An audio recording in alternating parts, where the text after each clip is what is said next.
to plot a skeleton on an athlete and track every single repetition that is performed.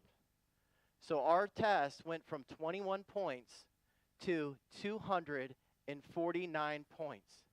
And that is important because change on as simple as one repetition will now be reflected in the overall score. The other thing, if any of you have ever used the Xbox, and you get in front of the Xbox and you go like this, and it throws a skeleton on you, that program is called Gestures Pack. The guy who wrote that program is our lead programmer on this project. He happened to have a wife who had low back pain, who had PT, and fortunately connected us to him. So what this system does is it has three things. One, it has a software that sits on your laptop. It comes with a 3D camera and has a database that is associated with it.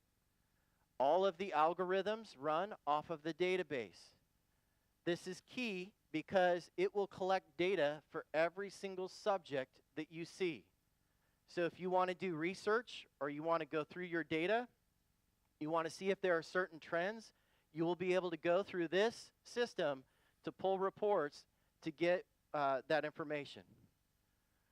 So when you log into the system, every user has a unique username and password. It is a HIPAA-protected environment. In the US, you are required to have certain guidelines for health information. So we built this as a health information system so that healthcare institutions can also use this. What it does for you is it ensures the highest level of security. Now here's where it gets really cool. Because in movement assessment, we know that there are a lot of other factors that play into risk. But unfortunately, we haven't been able to tie those directly to the movement data.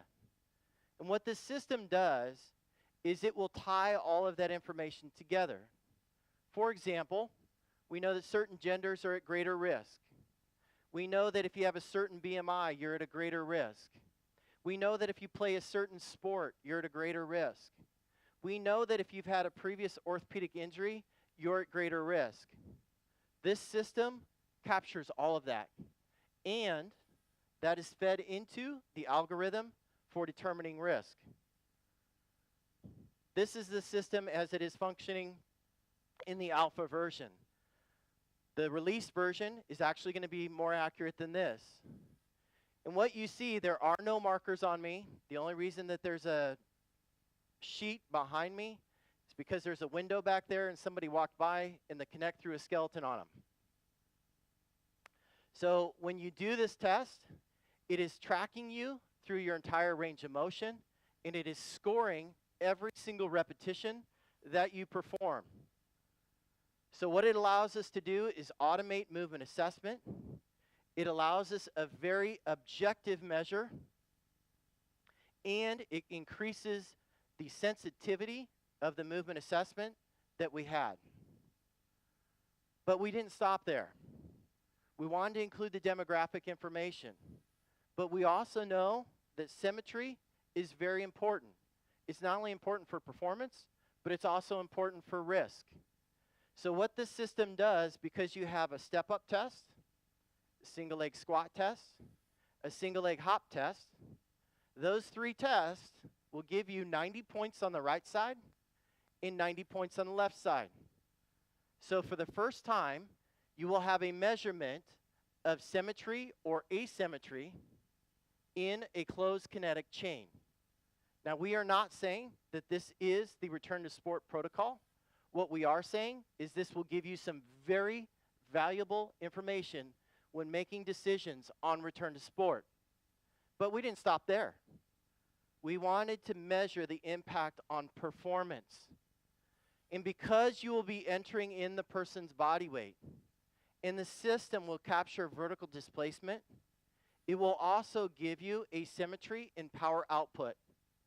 It will give you average power, peak power, and power over time. Critical when trying to decide return to sport as well as the impact on performance. At the conclusion of this test, you will simply press print, and the system will print a comprehensive report for you. But it's not just a bunch of numbers. It actually gives you some meaningful information. That meaningful information is one, when you're dealing with athletes, and especially the higher level athletes, I'm Joe Blow PT, and I'm telling them, you move like this or you move like that. They're like, you have no idea who I am. So it's hard to make them understand how they're moving. But this system will give them a picture of every movement. So I don't say you look like this or you look like that. I say this is how you move. The system will also give you that bilateral comparison, right side to left side. And it will give you the top 3 potential injuries you're at risk for, the top 3 potential performance issues that you're at risk for, and the top 3 potential root causes. But it doesn't stop there. It will also give you, what do you do about it? It'll give you 3 things to start on. So what we're trying to do is say, if you see this, it means this, do this. Makes it much more efficient. But we didn't stop there. The database. We want to be able to collect all of that data because we want to do what we do better. We are constantly striving for improvement. In 5 years, based on our current users, in 5 years, based on our conservative projections, we will have an end value of 1.6 million. In 10 years, we will have over 10 million. That is very powerful data. But just as importantly, we want you to have access to that data. Obviously, it will be blinded for HIPAA concerns, but it will also allow us to see how are your trends. Trends by position, trends by sport, etc. So let's take just a few examples. This particular example is a Major League Soccer player who is being returned to sport. The soccer player was tested in an open kinetic chain, had good range of motion. His manual muscle testing scores were 5 out of 5. He had great flexibility, and according to the protocol, he was running without any problem. He was doing all of the agility things in his rehab, no problem, not complaining of any pain. So based on that information, we're making the assumption that he can return to sport. But when we looked at him in a closed kinetic chain, there was a major difference in symmetry on his right side to his left side.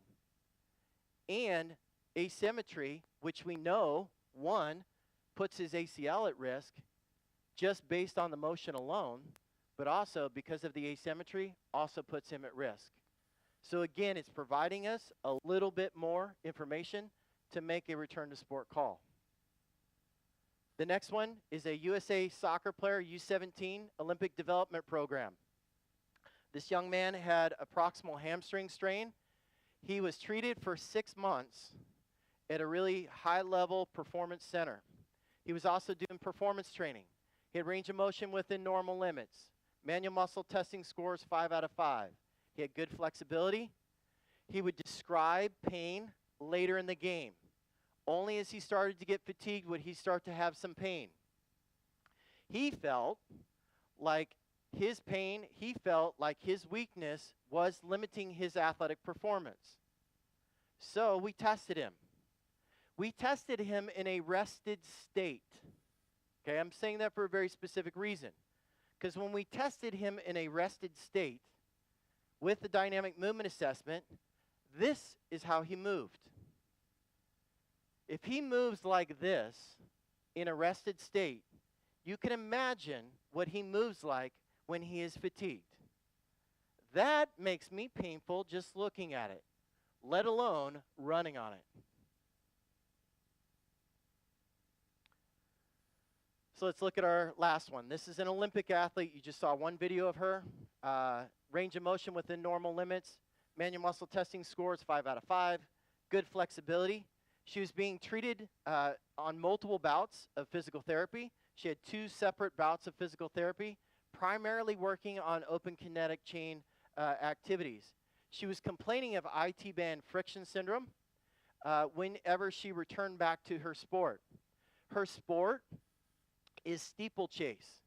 Steeplechase obviously requires a lot of sprint speed, but it also requires a lot of ability for landing in single limb. So when we tested her, what did she look like in a closed kinetic chain? This is her performing a squat. What you will see is that she shifts her weight way over to one side. We know that if we improve the efficiency of her squat, that it will have an impact on her sprint speed. This is what she looked like on a step up. This is a simple motion. It's not that hard. This is an Olympic athlete. One thing I want you to think about is if she shifts like that, what does she shift like when she does a 225-pound squat? If she looks like that on a step up, what does she look like when she's doing weighted lunges? Because she was. And she was just reinforcing all of those bad movement patterns. This is what she looks like in a single leg squat. Do you think single leg squat motion is important for this sport? This is what she looks like in a single leg hop. Adduction in the frontal plane is easy to see. When you quantify it, it's amazing. What you don't see here are the plumb lines that we put on there.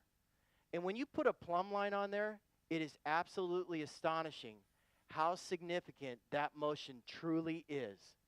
Because what we see with the eyeball, we may see half of it. But when we stop it, when we take a snapshot of it, it's a lot more significant than we know. And when we see movement like that, we only can imagine the impact that that's having, not only on risk, but also athletic performance. At A.C.L, we are trying to advance the science and the technology of movement assessment. We want to raise the bar for the way that we practice in our profession. And one way to try to do that is to use technology to its greatest advantage and combine that with the research. Thank you very much. Thank you very much.